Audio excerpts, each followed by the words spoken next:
Viewers, میں ہوں آپ کا ہوسٹ عدنان شریف اور آپ دیکھ رہے ہیں چینل حقیقت سے آگے۔ ویورز، آج ہم بات کریں گے ایک اہم موضوع کے بارے میں، اہم حقیقت کے بارے میں۔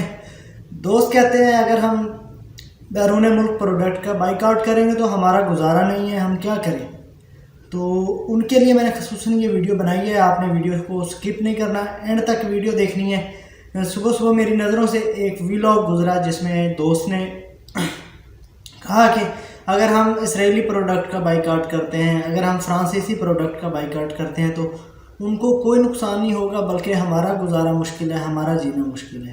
تو میں نے پھر فیصلہ کیا کہ میں اس بارے میں ویڈیو بناتا ہوں، کیونکہ چینل حقیقت سے آگے ہمیشہ آپ تک حقیقت اور سچ آپ کے سامنے لے کر آتا ہے۔ تو آج ہم اسی بارے میں بات کریں گے۔ ویور، سب سے پہلے آپ کو بتاتا چلوں، جس میدان کی جنگ ہوتی ہے اسی میدان میں اس کو ہرایا جا سکتا ہے، اسی میدان میں اس کو جیتا جا سکتا ہے۔ تو اگر ٹیکنالوجی کی جنگ ہے تو ہم اس کو ٹیکنالوجی میں ہرا سکتے ہیں۔ پچھلی ویڈیو میں ہم نے فیس بک کے بارے میں بات کی تھی، 4.3 اس کی ریٹنگ تھی۔ ہم نے اس کے خلاف کمپین کی کیونکہ وہ فلسطین کے حق میں اور اسرائیل مخالف پوسٹیں ایکسیپٹ نہیں کر رہا تھا۔ ہم نے فیس بک کے خلاف کمپین کی تو اس کو لینے کے دینے پڑ گئے۔ اس میں ہوتا کیا ہے کہ سارا معاملہ جو ہوتا ہے ریویوز کا ہوتا ہے، تو ہم نے ریویوز دیے، ہم نے اس کے ریٹنگ کو گرا دیا۔ اس میں جس اپلیکیشن کی ریٹنگ ہوتی ہے 3 سے نیچے اس کو پلے سٹور یا کسٹمر اس کو ایڈس جو ہوتی ہیں وہ بہت کم دیتے ہیں، اس کو ایڈس بہت کم ملتی ہیں، جو کہ ایک اپلیکیشن کی آمدنی کا ذریعہ ہوتا ہے۔ تو اس کی ریٹنگ تقریباً 2.4 آج کی ریٹنگ ہے۔ اگر ہم تھوڑی سی ہمت اور کریں، تھوڑی سی کوشش اور کریں، اس کمپین کا حصہ بنیں، اپنے دوستوں کو، اپنے رشتہ داروں کو، اپنے جاننے والوں کو اس بارے میں نالج دیں، تو اس کی ریٹنگ 1 سے نیچے آئے گی۔ تو جس اپلیکیشن کی ریٹنگ 1 سے نیچے ہوتی ہے، پلے سٹور اس اپلیکیشن کو ڈیلیٹ کر دیتا ہے۔ تو ویور، اس کے بعد ہم بات کرتے ہیں معیشت کی۔ تو کیا نقصان ہونے والا ہے میں آپ کو آج بتاتا ہوں۔ سب سے پہلے میں اپنی بات کرتا ہوں کہ جب فرانس نے ہمارے آقا و مولا حضرت محمد صلی اللہ علیہ وسلم کی خدمت کی شان میں گستاخی کی، تو ایک کمپین چلائی گئی کہ فرانسیسی پروڈکٹ کا بائیکاٹ کیا جائے۔ تو میں زیادہ تو کچھ نہیں کر سکا، میں لوگوں کو قائل نہیں کر سکا، لیکن یہ چیز میں نے خود پہ امپلیمنٹ کی۔ میں ٹوٹل کا پیٹرول پمپ ڈلواتا تھا، میری فیوریٹ کمپنی تھی، میں نے اس کا بائیکاٹ کیا۔ لوگوں کے بسکٹ کھاتا تھا، میں نے اس کا بائیکاٹ کیا، جس کا ہفتہ وار خرچ جو تھا وہ 700 روپے تھے۔ اس کو میں نے جب ماہانہ ضرب کیا تو وہ بنا 2800 روپیہ۔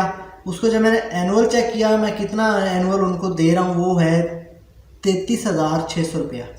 ناظرین، پھر میں نے اندازہ لگایا، ایک میں نے اکیلے نے جب ان کا بائیکاٹ کیا تو سالانہ 33,600 روپیہ ان کا لاس ہوا۔ اگر پاکستان کی جو آبادی ہے 22 کروڑ ہے، تو وہ ساری نہ صحیح صرف 1 کروڑ اس کا بائیکاٹ کرتے ہیں، صرف لو کے بسکٹ کا اور ٹوٹل پیٹرول پمپ کا۔ جو ایوریج جو ماہانہ خرچ ایوریج ہوتا ہے ہر بندے کا، وہ تقریباً 2800 روپیہ ہوتا ہے۔ تو ویورز، 3 خرب 36 ارب روپے بنتے ہیں۔ ڈالرز میں بات کروں، 2 ارب 28 کروڑ 57,14,285 ڈالر ہم اینول ٹوٹل پیٹرول پمپ اور لو کا بائیکاٹ کر کے فرانس کا نقصان کر سکتے ہیں۔ ویورز، جو ہماری اماؤنٹ ہوتی ہے، جو ہم آمدنی کا ان کو دیتے ہیں، جو ان سے پرچیزنگ کرتے ہیں، اس کا جو پروفٹ ہوتا ہے وہ مسلمانوں کے ہی خلاف ہوتا ہے۔ ویورز، اسرائیل کا جو اپنا بجٹ ہے اس میں 35% وہ مسلمانوں کو دبانے میں لگاتا ہے۔ باقی ممالک کا بھی ریشو تقریباً لگ بھگ سیم ہی ہے، تھوڑا بہت ڈفرینس ہوگا۔ میں اسرائیل کی بات کر رہا ہوں، ان کا جو بجٹ ہوتا ہے اس میں 35% جو ہوتا ہے مسلمانوں کو مارنے میں، مسلمانوں کو دبانے میں استعمال ہوتا ہے، اور 28% ان کا جو بجٹ، جو ان کا ریونیو ہوتا ہے وہ مسلمانوں سے ہی اکٹھا ہوتا ہے۔ اس کا کیا مطلب ہے؟ وہ ہمارا پیسہ اکٹھا کر کے ہم پر ہی لگا رہے ہیں، ہمیں ہی دبانے میں لگے ہوئے ہیں۔ تو ویورز، آج میں آپ کو بتاؤں کہ اگر ہم ان کی پروڈکٹ کا بائیکاٹ کریں گے، کچھ نہیں ہوگا، کوئی نہیں مرے گا، صرف ہمارے منہ کے جو چسکے ہیں وہ ختم ہو جائیں گے۔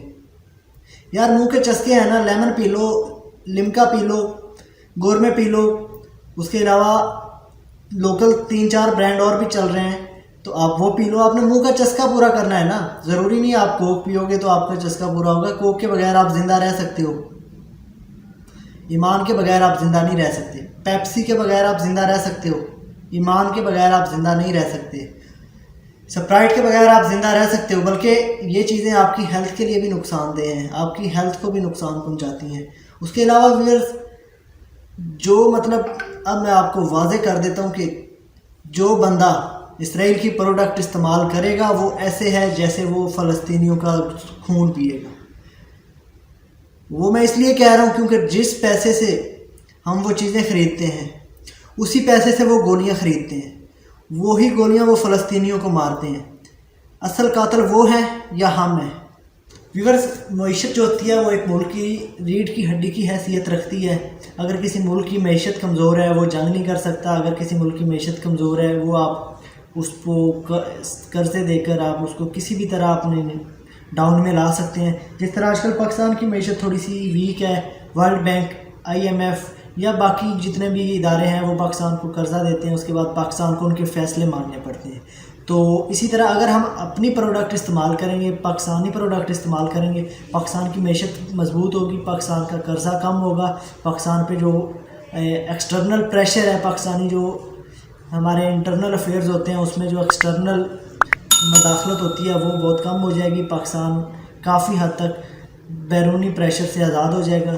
ویورز، آپ نے جتنی فرانسیسی، اسرائیلی اور جیوش پروڈکٹس ہیں ان کا بائیکاٹ کرنا ہے، اپنے آپ سے عہد کرنا ہے۔ آپ کسی کو چھوڑ دیں، فلانا یوز کرتا ہے، فلانا یوز کرتا ہے، سب کو چھوڑ دیں، گولی مارو سب کو، آپ دیکھو میں یوز کرتا ہوں یا نہیں کرتا۔ آپ نے خود پہ امپلیمنٹ کرنا ہے۔ میں یہاں پہ اگزامپل کوٹ کروں گا، ایک مووی تھی جے ہو سلمان خان کی، اس نے صرف یہ کہا تھا نیک کام کرو، شکریہ نہیں کہنا، اگر کسی کے ساتھ بھلا کیا نا 3 لوگوں کو اس کا آگے حکم دے دو، ان کو کہنا آگے 3 لوگوں کو کہہ دیں، آپ خود پہ امپلیمنٹ کریں، جب آپ پہ امپلیمنٹ ہو جائے آپ نے آگے کہنا 3 لوگوں کو، اور انہیں کہنا خود پہ امپلیمنٹ کرنے کے بعد 3 لوگوں کو کہنا ہے۔ یہ پالیسی ہم اپنائیں گے کہ 3 لوگوں کو کہنا ہے، لیکن خود پہ امپلیمنٹ کرنے کے بعد انشاءاللہ وہ وقت دور نہیں ہے، پاکستانی پروڈکٹس کی کوالٹی بھی بہتر ہوگی، ہم سب پاکستانی پروڈکٹس استعمال کریں گے۔ یہ جو جیوش پروڈکٹس ہیں، گستاخانہ ملکوں کی جو پروڈکٹس ہیں، ان سب کا بائیکاٹ ہو جائے گا، ان سب کی معیشت کا پٹھا بیٹھ، یہ ہم سے پیسہ کما کے ہم پہ لگاتے ہیں، ہمارے آقا کی شان میں گستاخیاں کرتے ہیں، ہمارے آقا کی شان میں گستاخیاں کرنے کے بعد ہم پہ پریشر ڈالتے ہیں کہ وہ مولویوں کو اندر ڈال دو، فلانا کر دو، یہ کر دو، فلانا دہشت گرد، یہ دہشت گرد۔ یار فلسطین میں جو ہوا کسی نے اسرائیل کو دہشت گرد کہا؟ بلکہ جتنے ممالک تھے انہوں نے UN سمیت سب نے کہا اسرائیل کو اپنے دفاع کا حق حاصل ہے۔ تو ویورز، سب سے جو مضبوط چیز ہے، کہتے ہیں جس میدان کی جنگ ہو اسی میدان میں اس کو ہراؤ۔ ابھی ہماری معیشت کمزور ہے، ہم جنگ کی حالت نہیں رکھتے، تو ہمیں ان کی معاشی جنگ لڑنی ہوگی، ہمیں ان کی پروڈکٹس کا بائیکاٹ کر کے ان کی جو آمدن ہے اس کو کم کرنا ہوگا، اپنی پروڈکٹس کو یوز کر کے اپنی پروڈکٹس کو اوپر لا کے اپنی معیشت کو مضبوط کرنا ہوگا۔